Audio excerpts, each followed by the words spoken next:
नमस्कार दर्शकों, आज का पॉडकास्ट हमारा बहुत खास होने वाला है। आज हम जुड़ रहे हैं एक खास शख्सियत के साथ जिन्होंने अपनी मेहनत, समर्पण और अद्वितीय नेतृत्व क्षमता से शिक्षा के क्षेत्र में एक नई मिसाल कायम की है। वे हैं doctor Rajiv Ranjan Singh, principal of Mount Columbus International School, और उनकी नई किताब लीडिंग फ्रॉम द हार्ट जल्द ही रिलीज होने वाली है। आज हम उनसे जानेंगे उनके सफ़र की कहानी, उनके अनुभव और उनके विचारों के बारे में। Welcome Rajiv ji. Thank you. It's a pleasure to be here. It feels great to share my journey with everyone. सबसे पहले तो congratulation on your book leading from the heart. तो मैं सबसे पहले आपसे यही जानना चाहती हूँ कि बुक जो आपने लिखी, इसके पीछे आपकी क्या सोच थी? इस टाइटल के पीछे मेरी पूरी 20 साल की यात्रा की भावना है और मेरा मानना है कि एक लीडर या प्रिंसिपल का काम सिर्फ प्रशासनिक नहीं बल्कि हमें दिल से नेतृत्व करना चाहिए। It's about understanding the needs, emotions and aspiration of the students, teachers and parents. दिल से जुड़ने पर ही आप सही मायनों में नेतृत्व कर सकते हैं। आपने ये बिल्कुल सही कहा।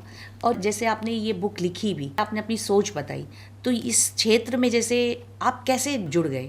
जैसे जितना मुझे पता है, सीतामढ़ी बिहार से हैं आप, और वहाँ से आपकी एक जर्नी गाज़ियाबाद में आके आपने अपने आप को इस्टेब्लिश किया। बहुत स्ट्रगल फेस भी रहे होंगे, तो ये आपने कैसे कर पाए आप? कई महीनों में मेरा जर्नी काफ़ी दिलचस्प रहा है। I started as a home tutor in Ghaziabad and धीरे धीरे मुझे एहसास हुआ कि मुझे इस फील्ड में कुछ बड़ा करना है। और क्योंकि मेरे पिताजी भी शिक्षक रहे हैं, अब वो रिटायर्ड टीचर हैं, तो पढ़ाई को लेकर, एजुकेशन को लेकर शुरू से ही एक अवेयरनेस थी और मुझे हमेशा लगता था कि मेरे अंदर कहीं एक टीचर है और एक सर्टेन उम्र तक हमें पता नहीं चलता। तो आपने जैसे सीतामढ़ी में जब बिहार में आप रहते थे, तब आपने वहाँ पे एजुकेशन क्या शुरू की थी? क्या आपने जब मैं 12वीं कर रहा था जी, उस समय भी मैं अपने क्लास के बच्चों को और इवन अब कुछ सीनियर्स को उनकी पढ़ाई में हेल्प करता रहता था। और हमेशा, और मुझे टीचर भी कभी कभी, जैसे हम उस टाइम क्या होता था कि 12th क्लास भी इंटरमीडिएट कहा जाता था। बिल्कुल। और उस समय ऐसा होता था कि अगर किसी लेक्चरर को नहीं जाना है क्लास में तो बोल देते थे कि ये क्लास तुम हैंडल कर लो, देख लो। तो कहीं ना कहीं उनको भी मुझमें कहीं टीचिंग स्किल्स दिख जाती थी। स्किल्स थे आपके अंदर, तो आप मतलब क्लासेस भी करते थे तब से। अच्छा, तो फिर वो जर्नी, जैसे आपने वहाँ पे आपने कुछ जर्नी शुरू की, और फिर गाज़ियाबाद कैसे आप पहुँच गए आप? गाज़ियाबाद एक्चुअली यहाँ मेरे सिस्टर रहती हैं। अच्छा, आपके फादर ने आपको इंस्पायर किया कि भाई आगे बढ़ना है तो भाई एजुकेशन के लिए आपको एक अच्छी जगह चुननी ही पड़ेगी, क्योंकि गाज़ियाबाद एक ऐसा सेंटर है जहाँ पे सारी चीज़ें नियर बाई हैं। दिल्ली में अगर आपको स्टडी करनी है तो बहुत इजीली आप स्टडी कर सकते हैं, मतलब क्षेत्र में, मतलब वर्क करने के लिए, और फिर इतना एडवांस है, हर चीज़ में इतना एडवांस है। मुझे नहीं पता था कि मैं गाज़ियाबाद आके मैं टीचिंग फील्ड को एक्सप्लोर करूँगा या अपने टीचिंग स्किल को एक्सप्लोर करूँगा। ये मुझे गाज़ियाबाद ऐसा कुछ पहले नहीं सोचा था। यहाँ तो मैं आया था अपने एजुकेशन के लिए, लेकिन कुछ सर्कमस्टांसेस ऐसे हुए कि मैंने ट्यूशन पढ़ाने लगा। अच्छा। और कहीं ना कहीं यही चीज़ मुझे इस फील्ड में लेके आई और आज मैं किसी स्कूल में एक प्रिंसिपल के रूप में काम कर रहा हूँ। बिल्कुल। जैसे मैंने आपकी एजुकेशन का प्रोफाइल देखी है, आपने जैसे बीटेक किया, आपने एमबीए भी आपने किया, तो जैसे आपने ट्यूशन जो शुरू किया, एजुकेशन के समय पे आपने ये ट्यूशन्स रखे होंगे? हाँ, मेरा एजुकेशन, क्योंकि मुझे सपोर्ट चाहिए, मैंने घर से, मुझे फिनेंशियल सपोर्ट नहीं चाहिए था, तो मैंने अपनी पढ़ाई, इस जर्नी में बहुत सारी चीज़ें आई जो मैं अभी इस पॉडकास्ट में एक्सप्लोर करूंगा तो काफ़ी लंबा हो जाएगा। आपने पीएचडी भी की? मैंने डबल पीएचडी की। क्या बात है। और वो जो समय मेरा जर्नी है वो काफ़ी चुनौतीपूर्ण भी रहा है जी। मैंने कई बार सब्जेक्ट्स बदले, बीमार हुआ, लेकिन मेरे मन में एक चीज़ हमेशा स्पष्ट थी कि मुझे कुछ सीखते रहना है, एजुकेशन में ही कुछ करना है। आई completed my graduation, completed my BSc Physics Honors, then after MSc Mathematics, after that through lateral entry मैंने कंप्लीट किया, बीटेक कंप्लीट किया इन कंप्यूटर साइंस में, और उसके बाद फिर MBA किया। तो MBA आपने किस फील्ड में किया? HR एंड मार्केटिंग में किया। क्या बात है। और मतलब मैंने थोड़ा कॉर्पोरेट का भी एक्सपीरियंस लिया। अच्छा। और इसके बाद फिर मैंने डबल PhD की। तो पहला पीएचडी तो मेरा जो एमबीए का सब्जेक्ट था उसी से था, एचआर एंड जी। मार्केटिंग में। लेकिन मैं जब एजुकेशन फील्ड को ज्वाइन कर रहा था तो मुझे लगा कि इसके लिए भी मुझे कुछ करना चाहिए। जी। रिसर्च पेपर मेरे पास, मैंने पहले से भी अपना प्रपोजल और रिसर्च पेपर तैयार कर रखा था। फिर मैंने चाइल्ड साइकोलॉजी और एजुकेशन में दोबारा से पीएचडी किया, और ये सफ़र मेरे लिए बहुत ही इनरिचिंग रहा, क्योंकि मैंने सिर्फ किताबी ज्ञान नहीं बल्कि ज़िंदगी के सबक भी सीखे। अच्छा, मैं आपकी जर्नी को जो देख रही हूँ उसमें जो आपकी जर्नी रही, आपने हिंदी मीडियम से एजुकेशन ली और आज आप सिंभावली के जो प्रिंसिपल हैं आप स्कूल में, और ये वो एक गांव में है। गांव में होने की वजह से बहुत चैलेंजेस आपके पास आए होंगे, और वो इंग्लिश मीडियम है, सीबीएसई है, उसके आप प्रिंसिपल हैं। तो मतलब ये एक बहुत बड़ा डेवलपमेंट है। बिल्कुल मैम, और थ्रू मैंने बोला ना जैसे कि हम शुरू से सीखने की प्रवृत्ति रही है। जी। तो जैसे आपने ट्यूशन से शुरू किया अपनी जर्नी को, और बुक में भी आपने सारी चीज़ें एक्सप्लेन की हैं, तो जो फर्स्ट जर्नी आपकी ट्यूशन वाली रही, जब ट्यूशन के लिए आप गए, तो उसका एक्सपीरियंस, आपका फर्स्ट एक्सपीरियंस कैसा था? काफ़ी अच्छा एक्सपीरियंस था, और लकली मुझे काफ़ी अच्छी सपोर्टिव फैमिली मिली। वो भी एक्चुअली बिहार के दरभंगा से थे, मिस्टर झा। अच्छा। और उनके बच्चे काफ़ी साफ थे पढ़ने में, काफ़ी इंटेलिजेंट थे। आज शायद बहुत अच्छी जगह, आज मैं टच में नहीं हूँ, लेकिन वो काफ़ी अच्छे, और बच्चे उनके इंग्लिश मीडियम में पढ़ते थे और उनकी इंग्लिश काफ़ी अच्छी थी। ओके। पर उन्होंने कभी मुझे लेट डाउन नहीं किया कि सर हिंदी में बोलते हैं, क्योंकि मेरा सब्जेक्ट का नॉलेज तो अच्छा था और मैं वहाँ पे मुझे दिक्कत नहीं होती थी, कम्युनिकेशन की प्रॉब्लम थी। तो वो धीरे धीरे उनकी सपोर्ट से, और उन्होंने क्योंकि वो सारे लोग इंग्लिश बोलते थे, तो उन्होंने बहुत सपोर्ट किया और उन्होंने इनकरेज भी किया, और उन्होंने मुझे रेकमेंड भी किया और 2-4 फैमिली को कि एक अच्छा ट्यूटर है, आप भी अपने बच्चों को पढ़वाएं इनसे। तो इस तरीके से मेरा जो टीचिंग स्किल्स था धीरे धीरे एक्सप्लोर होने लगा, और मुझे लगा कि इंग्लिश क्या है, लैंग्वेज ही तो है। बिल्कुल ठीक तो बात और बहुत अगर नॉलेज है आपके पास तो वो कॉन्फिडेंस देता है आपको, और लोग भी एक्नॉलेज करने लग जाते हैं कि हाँ, language, English is just an language. बाकी चीज़ें अगर किसी में नॉलेज है और वो सही तरीके से बच्चों को पढ़ा सकता है, प्रेजेंट सकता है, तो वही मैटर करता है। अच्छा, अब जैसे आप सिंभावली में प्रिंसिपल हैं, तो वहाँ ये गांव में है ये आपका स्कूल जो है? हाँ, ये रूरल में है, हापुड़ से 15-20 किलोमीटर आगे। सिंभावली बेसिकली शुगर मिल के लिए फेमस है, और उस जगह को लोग शुगर मिल के वजह से जानते हैं। बिल्कुल। तो जो हमारे स्कूल के चेयरमैन हैं वो गाजियाबाद से ही हैं। अच्छा। Mister Satpal Yadav, renowned politician है। तो उन्होंने अपने जो उनका नेटिव प्लेस है वहाँ पे वो स्कूल का, मतलब जब स्कूल का फाउंडेशन रख रहे थे, मैं उनको बच्चों को ट्यूशन पढ़ाता था, तो उन्होंने बोला कि एक स्कूल में स्टार्ट कर रहे हैं तो वहाँ आ जाओ और देखो। पहले तो मैंने, क्योंकि मैं उस समय एवीएस इंजीनियरिंग कॉलेज में था, अच्छा। और मैंने डिनाई किया कि कौन गाजियाबाद छोड़ के इतनी दूर जाएगा, इतनी दूर पढ़ाने स्कूलों में। पर हाँ, मैंने वहाँ के लिए टीम ज़रूर इकट्ठी की। मेरे जो स्टूडेंट्स थे उनको भेजा, जिनको मैं जानता था उनको रेकमेंड किया कि जाओ आप वहाँ पे। सबको मैंने ये कह के भेजा कि एक टीम बनाई, और ये कह के भेजा कि यहाँ पे कि आप कुछ चैलेंजिंग एक्सेप्ट करना चाहते हो तो आप जाओ, इस रूरल में जाओ, वहाँ आप रियली सही मायनों में आप एजुकेशन की ज़रूरत है, जहाँ आप एजुकेशन के थ्रू लोगों की सेवा कर सकते हैं, सच्ची बात। बिल्कुल सही बात। तो हमने वहाँ पे अपनी टीम इकट्ठी की और भेजा, लेकिन मैं नहीं गया। मैंने उनके अपनी टीम को भेजने के शायद 3-4 महीने के बाद मैंने ज्वाइन किया। अभी आपने क्योंकि मेरे लिए वो डिसीजन लेना थोड़ा सा डिफ़िकल्ट हो रहा था कि मैं यहाँ गाजियाबाद, जहाँ मैं वेल एस्टेब्लिश्ड हूँ, इसको छोड़ के किसी नए चैलेंज को एक्सेप्ट करूँ, तो वो थोड़ा टफ था। लेकिन एक बार मैंने जब डिसीजन ले लिया कि हाँ मुझे करना है, तो मेरी टीम काफ़ी सपोर्टिव थी और सबने बहुत अच्छा काम किया, और आज स्कूल एक बहुत अच्छे मुकाम पे है, और बहुत अच्छी अचीवमेंट्स है स्कूल की। मैंने अपनी किताब में वो भी एक्सप्लोर किया है। बहुत सारी चीज़ें आप जब किताब पढ़ेंगे और लोग पढ़ेंगे किताब, तो उससे आपको जानकारी मिल जाएगी। जी, जैसे अभी आपने कहा कि स्कूल में, गांव के स्कूल में, रूरल एरिया में जो स्कूल्स होते हैं वहाँ पे बड़े चैलेंजिंग आपको मतलब आए भी होंगे, बहुत आपने चैलेंज एक्सेप्ट किए होंगे, और वहाँ जो सेवा भाव आपने बोली, तो मुझे लगता है कि गांव में तो सेवा ही होती है, क्योंकि बच्चे पढ़ने नहीं आ रहे तो आपको जाना पड़ेगा, भाई अपने बच्चों को भेजो पढ़ने के लिए। लोग भेजना नहीं चाहते हैं, ऐसा भी आपने फेस किया होगा। बिल्कुल, तो बिल्कुल। किस किस तरह के चैलेंज, मुझे लगता है रोज आपके पास कोई एक नया चैलेंज आता होगा। बिल्कुल रोज़, और हम इस चीज़ को फेस करते हैं। सपोज़ अभी बोर्ड एग्ज़ाम्स आने वाले हैं 2025 में, बिल्कुल।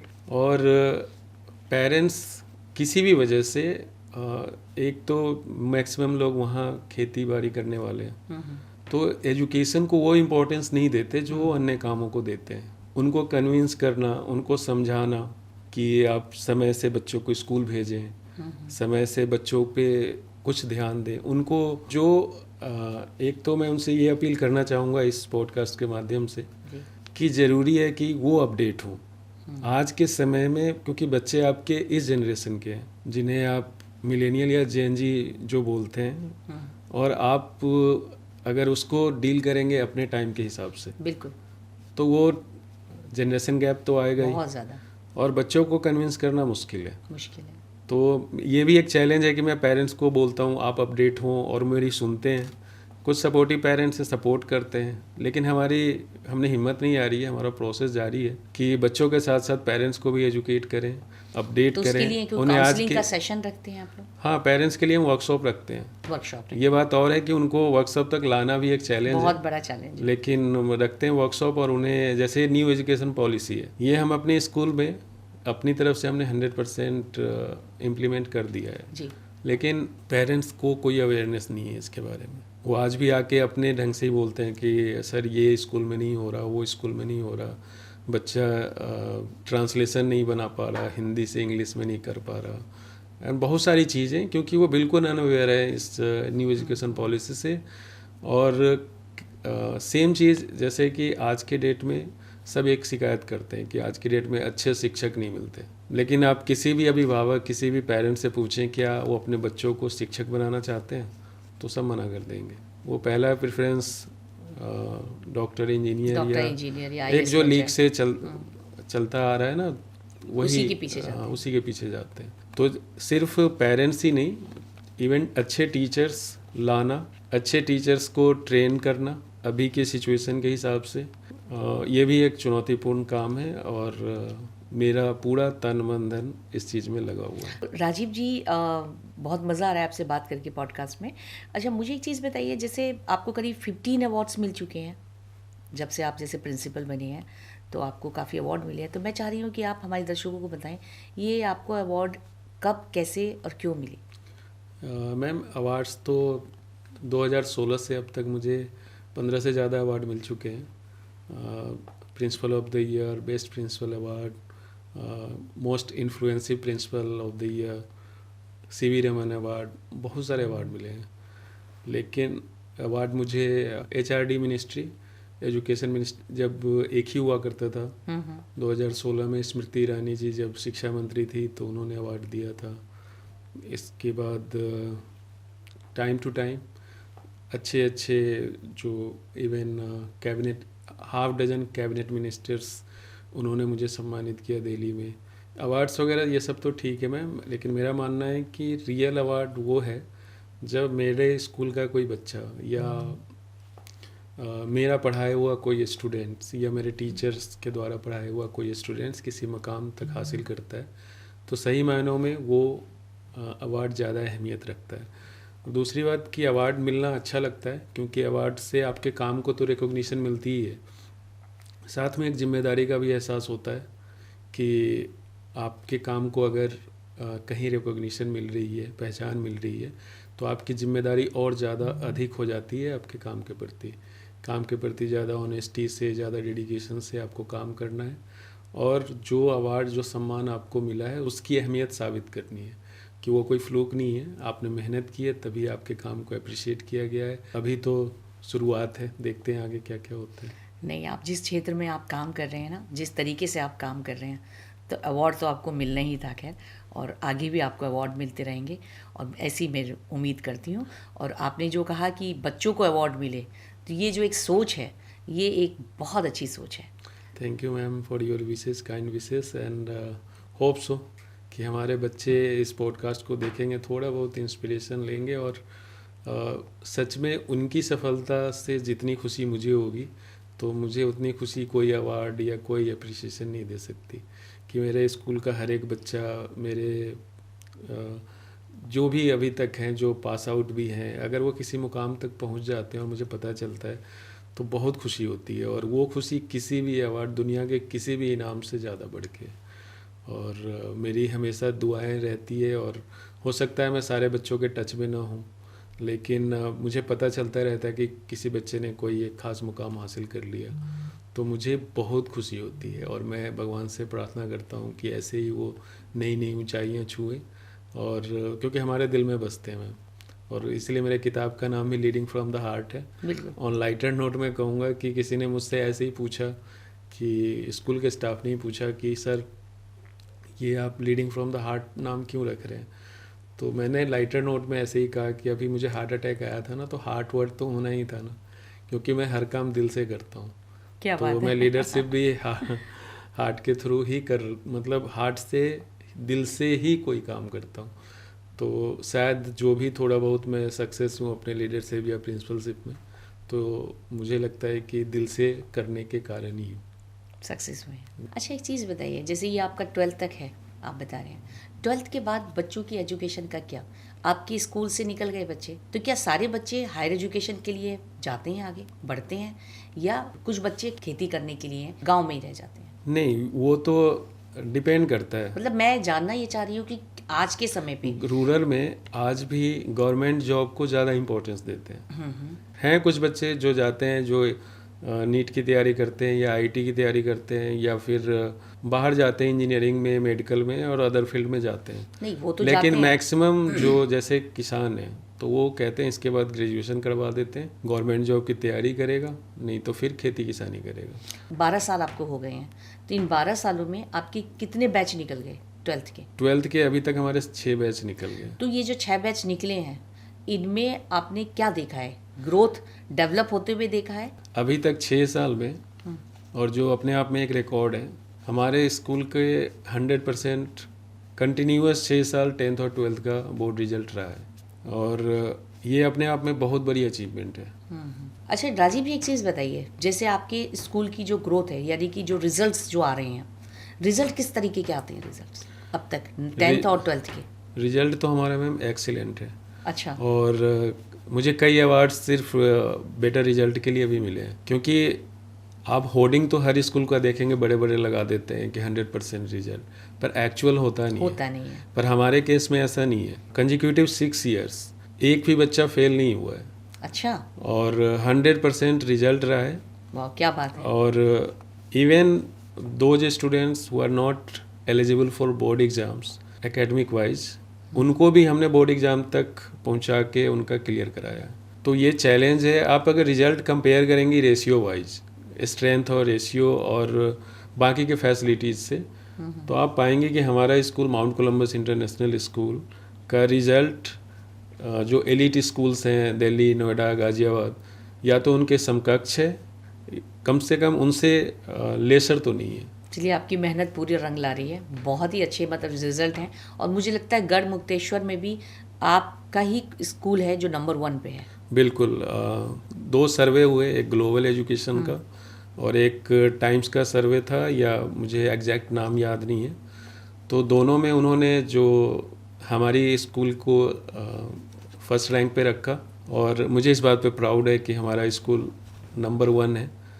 Standard of education, modern education, school rural में है, लेकिन जो हमारी टीम है वो मैक्सिमम गाज़ियाबाद से है, गाज़ियाबाद और हापुड़ से है। ये एक बहुत बड़ी बात है। तो जो हम एटमॉस्फेयर वहाँ दे रहे हैं, वो आपको तो यही पेरेंट्स को, हाँ, उनको लगता है कि पेरेंट्स, वो स्कूल एक सिचुएटेड है रूरल एरिया में, लेकिन जो वहाँ का कल्चर है, जो वहाँ का एटमॉस्फेयर हमने क्रिएट किया हुआ, वो बिल्कुल एक शहरी स्कूल, मेट्रो सिटीज़ के स्कूल की तरह का ही है। तो वहाँ पे जैसे एक्टिविटीज़ जो हैं, वहाँ पे किस टाइप की एक्टिविटीज़ स्कूल्स में होती हैं?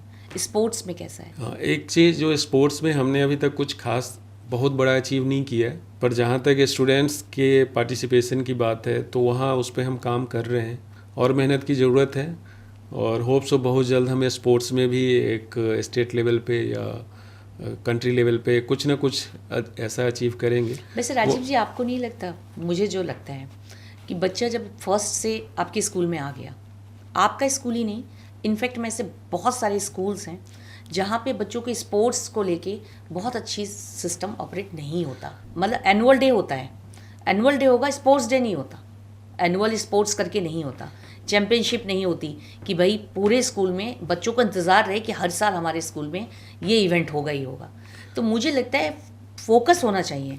और सीबीएसई का करिकुलम में ऑलरेडी ये और सीबीएसई की तरफ से इंस्ट्रक्शंस भी है कि आपको एक पीरियड हर क्लास में डेली बेसिस पे स्पोर्ट्स का रखना ही है।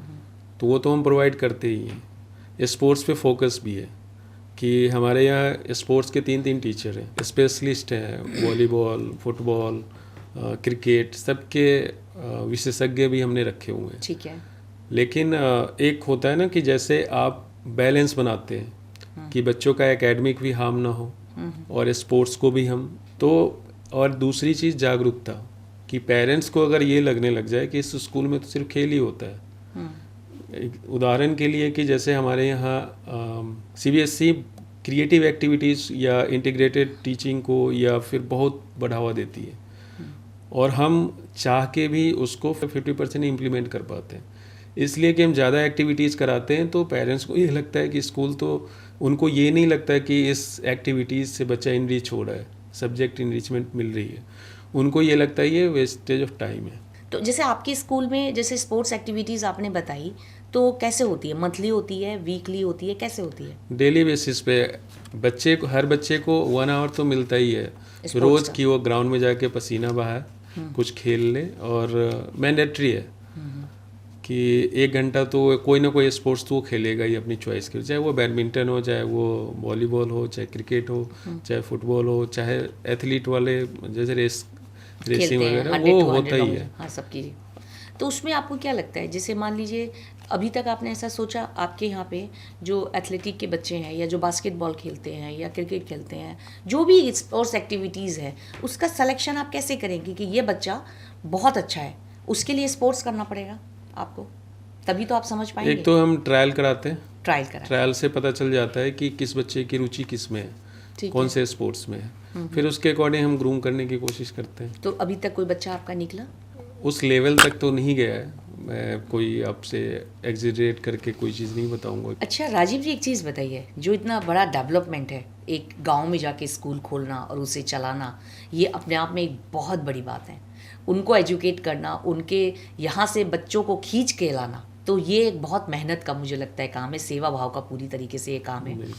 तो आपके इसके पीछे किन किन के लोगों के हाथ हैं जिन्होंने आपको मतलब यहाँ तक इस स्कूल को लेकर आए हैं? Actually ma'am, success has many father, failure has none. तो क्या है, इस स्कूल की सफलता का सारा श्रेय मेरी टीम को जाता है, जो मेरे साथ शुरू से, कुछ जैसे हमारी स्टार्टिंग हुई 2012 से, उस समय गाजियाबाद की जो टीम थी, आज वो टीम के मेंबर्स हमारे साथ नहीं है, लेकिन इनिशिएटिव उन लोगों ने ही लिया। आज सब मोस्टली उसमें फीमेल्स ही थी, लड़कियां ही थी, और सब आज वेल सेटल्ड है, कहीं ना कहीं अच्छे स्कूल्स में हैं, कुछ या किसी और फील्ड में बहुत अच्छा कर रही है। पर स्कूल की नींव जब डल रही थी, तब इन लोगों का योगदान मेरे साथ साथ मेरे लीडरशिप में, मेरे इंस्ट्रक्शंस में, या ये कह लीजिए कि मेरे प्रिंसिपलशिप में उन लोगों ने बहुत सपोर्ट किया। विशेष तौर पर कुछ नाम लेना चाहूँगा मैं। बिल्कुल बताइए। एक तो सबसे पहले जो वाइस प्रिंसिपल भी हैं अभी, मिसेस श्वेता सिंह, वो थ्रू आउट मेरे स्टार्टिंग जब मैंने स्कूल ज्वाइन किया उसी समय से अभी तक वो हैं, और she is the backbone of that school. दूसरा नाम मैं लेना चाहूँगा, एक संतोष मेहता थी, वो मेरी स्टूडेंट भी थी, प्रीवियस स्टूडेंट्स भी थी, और वहाँ ज्वाइन किया और 4 साल तक वहाँ वो रहीं, और उन्होंने उस स्कूल को एस्टेब्लिश करने में अपना बहुत बड़ा योगदान दिया। इसके अलावा दीप्ति, लता, शोभा, शिवाली, सुमित, प्रदीप और मेघा, सोनम, पारुल, ये सारे मेंबर्स थे। नाम कुछ बहुत सारे अभी किताब में मैंने सबका नाम मेंशन किया है, कुछ नाम अभी रिकॉल नहीं हो रहा है। तो इन सब का बहुत बड़ा योगदान रहा है, इस स्कूल को आज इस मुकाम तक पहुंचा है। भले ही हम 2024 में हैं, लेकिन इनिशियल फेजेस पे इन लोगों ने मेहनत नहीं की होती मेरे साथ, तो आज इस मुकाम पे स्कूल हमारा नहीं होता। जी। तो मैं उनको आपके पॉडकास्ट अगर वो देखेंगे तो मैं इनके बिल्कुल। माध्यम से उन सबको थैंक यू और बोलूँगा कि you all are very much part of this school, it doesn't matter where ever you are. और राजीव जी, आपकी जो बुक है लीडिंग फ्रॉम द हार्ट, इसमें आपने किन किन विषयों को रखा है? इस किताब में मैंने अपने जीवन के अनुभव, चुनौतियों और एक प्रिंसिपल के रूप में मेरे विचार साझा किए। I talk about the importance of emotional intelligence in leadership, how to connect with students and teachers and the importance of creating a positive and inclusive school culture. मैं उन कठिन समय के बारे में भी लिखा है, जैसे कोविड के दौरान स्कूल को चलाना या फिर खुद के हेल्थ से जूझना, ये सब मैंने बुक में एक्सप्लोर किया है। अच्छा, कोविड से मुझे याद आया, कोविड के समय पे तो स्कूल को चलाना, लोग फीस भी नहीं देना चाह रहे थे और फिर भी स्कूल चल ही रहे थे। ये तो बहुत बड़ी समस्या रही है। इवन स्कूल की स्ट्रेंथ भी इससे प्रभावित हुई। लोगों को लगने लगा कि जबकि टीचर डबल मेहनत कर रहे थे ऑनलाइन क्लासेस में। बिल्कुल बिल्कुल ठीक बात है। लेकिन पेरेंट्स को लगता था ऑनलाइन क्लास तो कुछ है ही नहीं, स्पेशली रूरल में समझाना बहुत मुश्किल बहुत था। मुश्किल। उनको लग रहा था कि ये तो बस बच्चा जब स्कूल फिजिकली नहीं गया है तो मुझे लगता है इंटरनेट की प्रॉब्लम, ये सब हाँ इश्यूज भी एक रहे होंगे। हाँ फोन नहीं है किसी फोन के नहीं पास, है किसी के चार पास। बच्चे हैं, फोन एक ही है, तो एक टाइम में कैसे वो क्लास अटेंड कैसे क्लास करेंगे। करें, ये सब भी तो बहुत बड़ी सारी समस्या है। चुनौतियां थी, हमने उसका काउंटर भी किया, हमने कोशिश और की। मुझे लगता है ये कोविड में शहर में तो हो गया, क्योंकि हर बच्चों के पास फ़ोन है, अवेलेबल है, ऑनलाइन क्लासेस हो रही हैं जिनके पास अवेलेबल है। और नहीं तो ये जो समस्या थी कि एक फ़ोन से 4 भाई बहन है, तो वो बिल्कुल, बहुत टफ अपने आप में उस समय था। और कोविड से पहले हमने एक बहुत बड़ा इनिशिएटिव ले लिया था पहले से ही। शायद तब कोई स्कूल ऐसे व्हाट्सएप पे ग्रुप बना के नहीं चलती थी, अच्छा। लेकिन हमने कोविड से काफ़ी पहले, मतलब 2017 या 16 से ही व्हाट्सएप पे, मैं गलत नहीं हूँ तो 70 से हमने व्हाट्सएप ग्रुप बना के, मतलब ऑनलाइन क्लास के लिए थोड़ा बहुत जागरूक तो कर ही दिया था पेरेंट्स को। तो हमें उस मामले में उतनी असुविधा नहीं हुई। लेकिन प्रॉब्लम जैसे कि ये आपने बताया कि पेरेंट्स के पास अगर सुविधा नहीं है, फ़ोन नहीं है, नेट कनेक्शन प्रॉपर नहीं है, तो कैसे वहाँ बच्चे क्लास करेंगे? तो बच्चे कैसे क्लास करेंगे? बिल्कुल सही बात है। तो ये तो रहा है।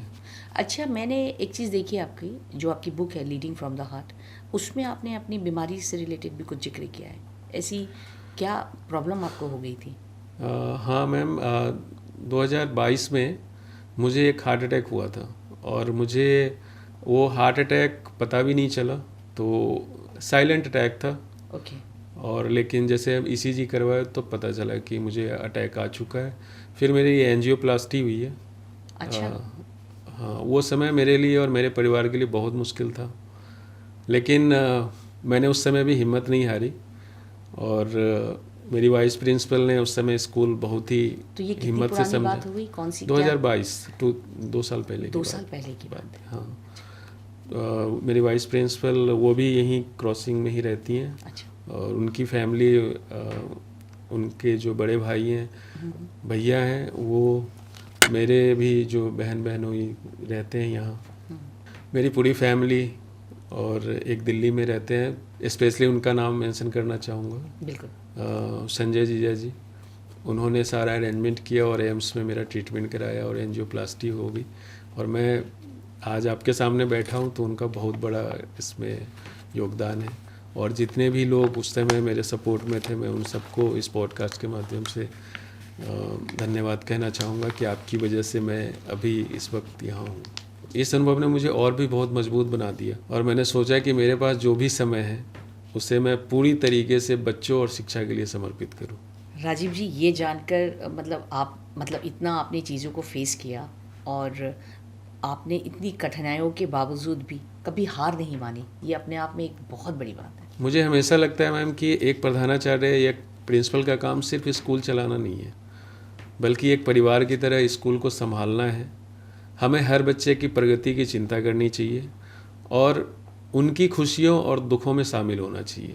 इमोशनल इंटेलिजेंस का बहुत बड़ा रोल होता है। बिल्कुल। अगर हम बच्चों को नहीं समझेंगे या बच्चों की भावनाओं को नहीं समझेंगे, हम उनके लिए उनके हिसाब से इंडिविजुअल प्लान नहीं बनाएंगे, तो फिर स्कूल में मेरे होने का कोई पर्पस नहीं रह जाता। बिल्कुल सही। तो मैं इसी मूल भावना के साथ चलता हूँ और मेरी कोशिश होती है कि जो भी मेरा एक्सपीरियंस है, जो भी मेरी थोड़ी बहुत एकेडमिक नॉलेज है, जो भी मेरी कॉग्निटिव स्किल्स हैं, उसका बेनिफिट स्कूल के बच्चों को मिले, टीचर्स को मिले, और पेरेंट्स जो ट्रस्ट हम पे करते हैं उस ट्रस्ट पे मैं खड़ा उतरूँ। राजीव जी, आपकी जो पुस्तक है the leading from the heart, जिसमें आपने पूरी विस्तार से डिटेल के साथ बताया है, यस। तो मैं आप चाहते हैं कि श्रोता जो हैं आपकी इस पुस्तक को पढ़ें? बिल्कुल, मेरी किताब पढ़ने वाले सभी पाठकों को, सभी मेरे बच्चे, स्टूडेंट्स, टीचर, एस्पायरिंग प्रिंसिपल्स, सभी को मैं यह कहना चाहूँगा कि किताब में सिर्फ मेरे अनुभव नहीं है, बल्कि यह एक विचारधारा है कि कैसे एक लीडर, एक शिक्षक और एक अभिभावक दिल से काम कर सकते हैं। It is not just about success, it's about making a difference in the lives of others. और आपकी जो ये बुक लॉन्च हो रही है, ये कब लॉन्च हो रही है आपकी? 15 नवंबर तक आ जाएगी मार्केट में। अच्छा, जो अवेलेबल होगी ये बुक पढ़ने के लिए कहाँ कहाँ होगी?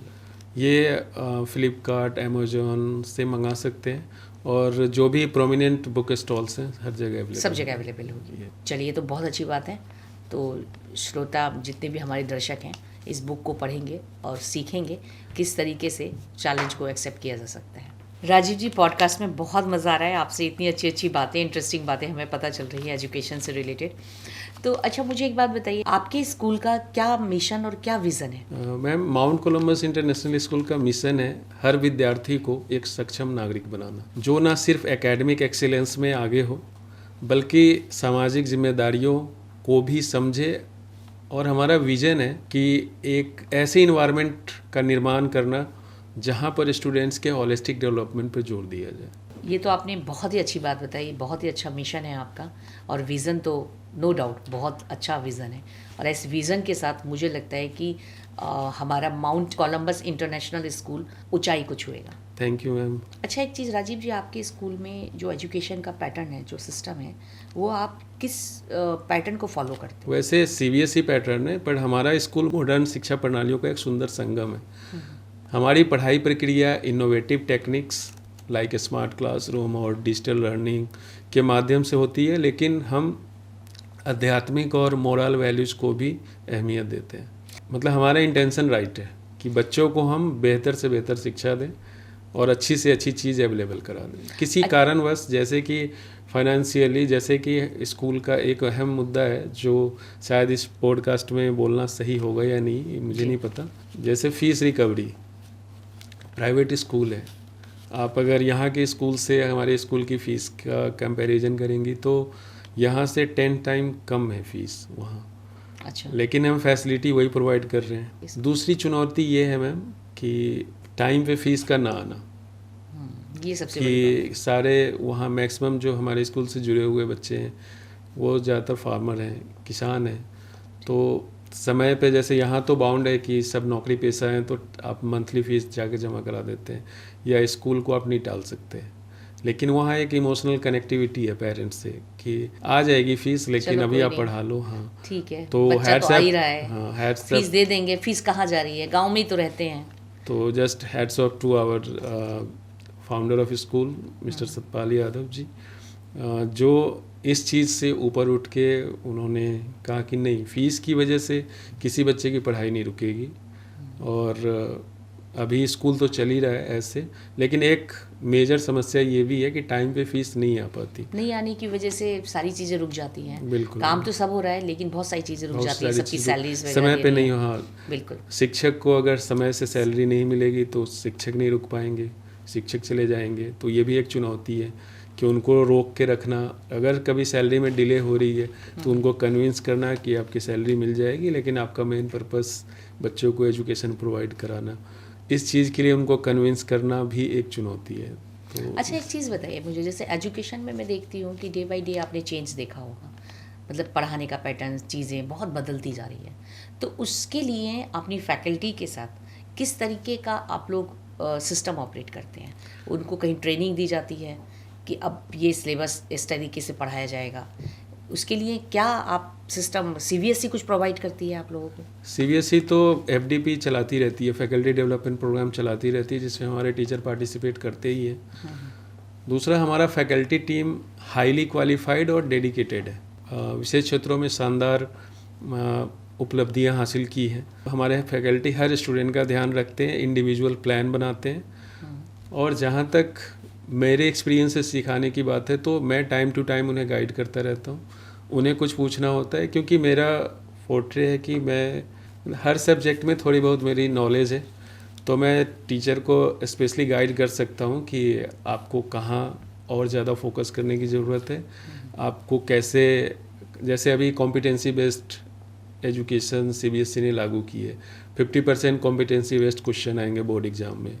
तो इस पे अभी टीचर्स को कैसे प्रिपेयर करें competency based question paper students के लिए, इस पे मैं समझाने की कोशिश कर रहा हूँ, ट्रेन करने की कोशिश कर रहा हूँ। और मुझे नहीं लगता कि कोई इस इनिशिएटिव को इस तरीके से सीरियसली ले रहे हैं, और क्योंकि जागरूकता नहीं है, और लोगों में भी अभी भी उनको लग रहा है कि पहले वाला टाइम ही है। मेरी team mount Columbus International school की शिक्षकों की टीम बहुत स्ट्रांग है। हाँ, बहुत अच्छी टीम है, बहुत अच्छे टीचर्स हैं हमारे पास जो सीखने को तत्पर रहते हैं, क्योंकि उन सबका मानना है teacher is not only a teacher, सिर्फ एडुकेटर नहीं है, वो फैसिलिटेटर्स भी हैं और मेंटोर्स भी हैं स्टूडेंट्स के। अच्छा, जैसे मैं एक चीज़ देखती हूँ, जैसे आपने कहा कि आज के समय पे डिजिटल यानी कि सोशल जो आइकन्स हैं, फेसबुक हो गया, इंस्टाग्राम हो गया, यूट्यूब हो गया, मुझे लगता है इस पे एक्टिव होना भी बहुत ज़रूरी है। तो आप अपनी स्कूल का पूरा डेवलपमेंट सिस्टम जो है, जो आप कह रहे हैं लोगों को नहीं पता चलता या हमें बताना पड़ता है, तो मुझे लगता है कि हर किसी के हाथ में फ़ोन है आज के समय में, सब इंस्टाग्राम देखते हैं, यूट्यूब देखते हैं या फेसबुक देखते हैं। तो आप अपने स्कूल को वहाँ पे सारी एक्टिविटीज़ को प्रेजेंट करते हैं कि नहीं? हाँ, हमारे स्कूल के फेसबुक प्रोफाइल पेज भी हैं, फेसबुक पेज भी है, इंस्टाग्राम पेज भी है, यूट्यूब पे भी है। तो और उसमें जो भी regular post एक्टिविटीज़, होती हैं? हाँ, जो एक्टिविटीज़ होती है वो रेगुलर पोस्ट भी होती हैं, लोग देखते भी हैं। आपको जान के हैरत होगी कि अभी सीबीएसई ने एक सर्कुलर भेजा था कि आप उन प्रिंसिपल्स के नाम पूछे थे जो सोशल मीडिया पे एक्टिव रहते हैं।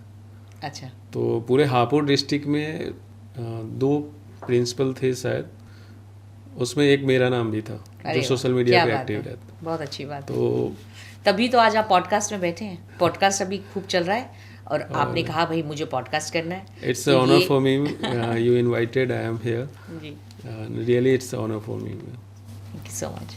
तो अच्छी बात है ये कि सोशल मीडिया पे भी आप बहुत एक्टिव हैं, यानी कि आजकल हमें टाइम के हिसाब से खुद को तो बदलना ही पड़ेगा। बिल्कुल टाइम अगर हम समय के हिसाब से खुद को नहीं बदलेंगे तो बहुत पीछे रह जाएंगे। बिल्कुल बिल्कुल, और बहुत आज के जनरेशन को आपको पढ़ाना है जो आपसे कई गुना ज़्यादा शार्प है, बिल्कुल उनका माइंड उनका और क्लियर है, बिल्कुल हर चीज़ क्लियर है उनको। तो वो तो हम अपने समय से भी कंपैरिजन अब नहीं कर सकते। बिल्कुल नहीं।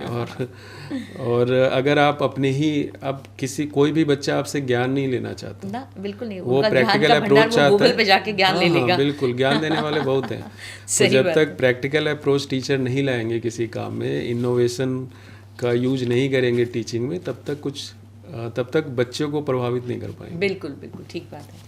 राजीव जी, ये तो हो गई सोशल मीडिया की बातचीत। बाकी मुझे जो लगता है कि आपके स्कूल में और भी एक्टिविटीज़ होती होंगी, जैसे को करिकुलर हो गई या करिकुलर एक्टिविटीज़ में, उसमें क्या क्या चीज़ें रहती हैं? एकेडमी के साथ साथ हमारा को करिकुलर एक्टिविटीज़ और एक्स्ट्रा करिकुलर एक्टिविटीज़ भी स्कूल में एक महत्वपूर्ण हिस्सा है।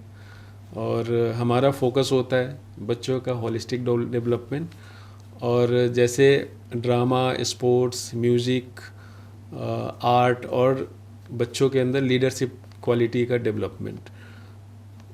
इसके लिए हम एक्टिविटीज़ कराते हैं, वर्कशॉप कराते हैं, प्रोजेक्ट्स देते हैं, डिबेट कंपटीशन होता है, क्विज कॉम्पिटिशन्स होते हैं। ये सारी चीज़ें हमारे करिकुलर और को करिकुलर एक्टिविटीज़ में इंक्लूड है। राजीव जी, अभी जो हमारी सरकार ने, गवर्नमेंट ने नेशनल एजुकेशन पॉलिसी जो अभी लॉन्च की है 2020, तो उसमें बहुत ज़्यादा वो एक्टिव है, वो चाहती है कि इस पे इम्प्लीमेंट हो। तो उस पे आपने किया है, नहीं किया है इस पे इम्प्लीमेंट? हम NEP 2020 के अकॉर्डिंग अपने सिलेबस को अपडेट कर रहे हैं ताकि स्टूडेंट्स को नई अपॉर्चुनिटी मिल सके। पेरेंट्स के साथ हमारे रेगुलर इंटरेक्शन के थ्रू हम इंश्योर करते हैं कि हर स्टूडेंट्स अपने पोटेंशियल तक पहुंच सके, और यही मकसद है NEP 2020 का। तो NEP 2020 के according methodology, method of teaching, बच्चों के क्वेश्चन पेपर्स, ये बच्चों के पढ़ाने का तरीका, एकमात्र हमारा माउंट कोलंबस इंटरनेशनल स्कूल ऐसा है अपने एरिया में जो इन चीज़ों को लेके सजग है और हम 100% इम्प्लीमेंटेशन की तरफ बढ़ रहे हैं और हम बहुत प्रभावित भी हैं। इवन मैंने अपने कुछ विचार भी साझा किए हैं। इवन मैंने अपने यूट्यूब चैनल के थ्रू इसके ऊपर टाइम टू टाइम पेरेंट्स और टीचर और स्टूडेंट सबको अपडेट करता रहता हूँ NEP 2020 के बारे में।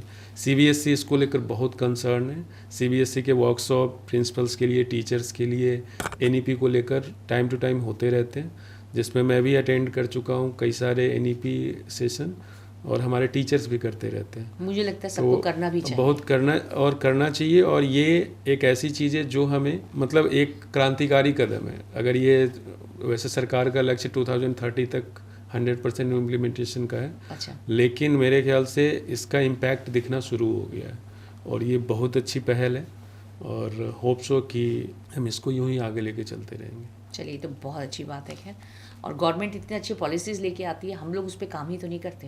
अगर हम काम करें तो शायद मुझे लगता है कि हर क्षेत्र में डेवलपमेंट बहुत तेज़ी के साथ हो जाए। अच्छा राजीव जी, एक चीज़ और बताइए, जैसे स्कूल्स में रेगुलर जैसे मीटिंग्स होती हैं पेरेंट्स के साथ टीचर की, तो आपके यहाँ पे क्या प्रोसेस रहता है? किस टाइप का सिस्टम आप लोग ऑपरेट करते हैं? मेरा मानना है स्कूल और घर के बीच एक मजबूत कनेक्शन होना चाहिए, इसलिए हम पेरेंट्स टीचर मीटिंग का रेगुलर बेसिस पर ऑर्गेनाइज करते हैं ताकि कोलिब्रेटिव इन्वायरमेंट बन सके। अब चैलेंजेस ये होता है कि पेरेंट्स इस चीज़ को कितना सीरियसली लेते हैं, क्योंकि आपको महीने में एक दिन 1 घंटे का वक्त निकालना है अपने बच्चों के बारे में जानने का। और आप जिस किसी पेशा में हैं, मैं इसके थ्रू अपील भी करना चाहूँगा कि आप मान लीजिए आप किसी अन्य पेशा में हैं, आप बहुत ही बिजी हैं अपने काम को लेकर, आप किसके लिए बिजी हैं? आप उससे अर्न कर रहे हैं या कुछ कमा रहे हैं, तो किसके लिए कमा रहे हैं? बच्चों के लिए। तो आपको उस बच्चे के फ्यूचर के लिए ही तो आप कमा रहे हैं, लेकिन उस बच्चे का फ्यूचर उसके एजुकेशन पे डिपेंड है। तो आप उसके एजुकेशन में वो कितना एजुकेशन के बारे में टीचर आपसे कुछ शेयर करना चाहते हैं, उसके एनेक्डोट्स, उसके प्रोग्रेस, उसकी स्ट्रेंथ, उसकी वीकनेसेस, उसका जो भी एक प्रोफाइल बना हुआ है, तो वो टीचर शेयर करना चाहता है। लेकिन अगर आप PTM में आएंगे नहीं तो फिर पता कैसे चलेगा? बिल्कुल सही बात। तो मेरी अपील है कि जो पेरेंट्स आते हैं उनके लिए तो मैं थैंक यू बोलूँगा कि वो PTM को इतनी वैल्यू देते हैं, लेकिन जो नहीं आ पाते हैं उन सबसे मेरी गुजारिश होगी कि PTM अवॉइड ना करें, PTM ज़रूर अटेंड करें। चलिए, तो बहुत अच्छी बात है। राजीव जी, ये जो आपकी बुक है लीडिंग फ्रॉम द हार्ट, ये जो बुक है ये आपने कब लिखना शुरू किया था? मैम, कोशिश तो मैं 12 साल से कर रहा था जी। और कई बार इस बुक के तो मैंने कई ड्राफ्ट लिख डाले हैं, लेकिन अभी जो फाइनल कॉपी जो अब प्रेस में है, जो आ जाएगी 15 नवंबर तक, इसको ये ड्राफ्ट मैं पिछले 2 साल से, जब मुझे हार्ट अटैक आया उसके बाद शुरू की कि हाँ मुझे कुछ जो भी मैं चाहता हूँ उसको पूरा कर लूँ, क्योंकि वक्त का कुछ पता नहीं है।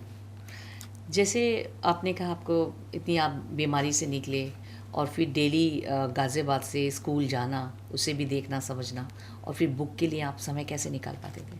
एक्चुअली क्या था कि डेली के एक्सपीरियंस को ही तो मैं लोगों के सामने पहुंचाना चाहता था कि जिस तरह का चैलेंज मैं फेस कर रहा हूँ उस तरह के चैलेंज फेस करने वाले बहुत सारे लोग होंगे।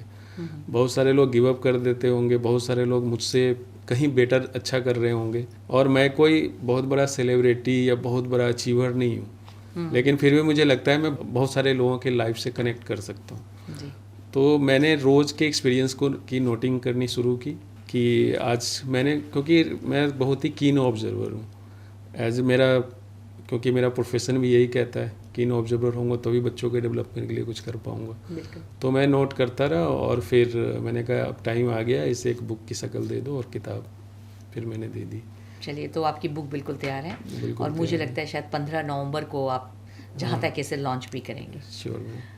तो अच्छा, एक चीज़ और बताइए, जैसे आपको स्कूल को लेके जो आप स्कूल रन कर रहे हैं और इतनी मतलब अच्छी आपने इसमें सारी चीज़ें हैं, फैकल्टीज़ बहुत अच्छी हैं और एजुकेशन बहुत अच्छी दी जा रही है बच्चों को, और हर तरह की फैसिलिटीज़ हैं, जैसे स्मार्ट क्लासेस भी हैं, साइंस से रिलेटेड लैब भी साइंस है, लैब्स है, सब कुछ है। सब कुछ अवेलेबल है।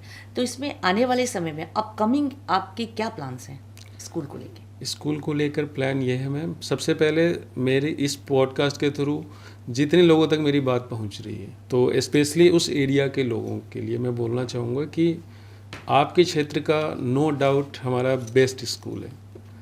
मैं अपने फील्ड का, मुझे लगता है मेरा 20 साल का एक्सपीरियंस है एजुकेशन फील्ड में, सबसे सशक्त टीम है इस स्कूल में।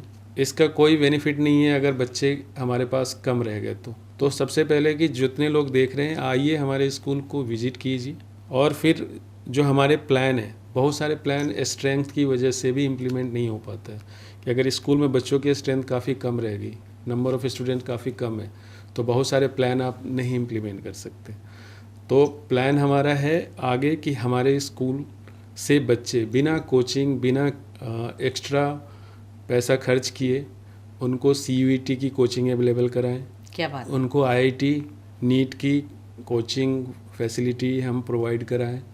नंबर 1 इंस्टीट्यूशन में कैसे एडमिशन होता है, अच्छे से काउंसिल करके बच्चे के पोटेंशियल को पहचान के हमें सही डायरेक्शन में उसकी एनर्जी को, उसके स्किल्स को चैनलाइज करें। ये बहुत बड़ी बात नहीं होगी जब आप सुनेंगी कि हमारे स्कूल से के बच्चे डिस्ट्रिक्ट टॉप या स्टेट टॉपर निकले हैं उस स्कूल से। हालांकि रैंकिंग प्रथा ख़त्म है, लेकिन फिर भी मैं फिर कह रहा हूँ कि हमारे स्कूल में इतने प्रतिभाशाली बच्चे हैं कि आने वाले 2-3 साल में ही वो हमारे स्कूल से निकल कर इंडिया में छा जाने वाले हैं। क्या बात है। और होप सो, हम फिंगर क्रॉस्ड टिल देन। बिल्कुल। और हम और मेरी पूरी टीम, मेरे माउंट कोलंबस इंटरनेशनल स्कूल की पूरी टीम इस दिशा में प्रयास कर रहे हैं और करते रहेंगे जब तक हम बच्चों को उनकी मंजिल तक ना पहुंचा दें। राजीव जी, आज के पॉडकास्ट में बहुत मज़ा आया और आपसे बात करके बहुत अच्छा लगा। इतनी प्रेरणादायक आपने बातें बताई और इतना मज़ा आया बात करके कि मुझे लगता है कि जो भी इस पॉडकास्ट को देखेंगे उन्हें बहुत अच्छा सीख आज मिलेगी। तो डॉक्टर साहब, आपकी जो बुक है वो 15 नवंबर को मार्केट में अवेलेबल हो जाएगी। तो चलिए, तो बहुत अच्छी बात है। मैं दर्शकों को भी बता देती हूँ कि दर्शकों, अगर आप ये बुक मंगवाना चाहते हैं तो ये बुक बहुत जल्द मार्केट में 15 नवंबर के बाद अवेलेबल हो जाएगी। किसी भी बुक शॉप जो नियर बाई आपके होंगे वहाँ से आप ये बुक ऑर्डर करके मंगवा सकते हैं, और अमेज़ॉन, फ्लिपकार्ट्स पे भी ये ऑनलाइन ऑर्डर करके भी मंगा सकते हैं। और पूरी जानकारी के लिए दिए गए नंबर पे आप संपर्क कर सकते हैं, जिसकी इन्फॉर्मेशन आपको हमारे पॉडकास्ट के द्वारा दे दी जाएगी। तो राजीव जी, आप हमारे स्टूडियो में आए उसके लिए आपका बहुत बहुत धन्यवाद। नमस्कार। नमस्कार।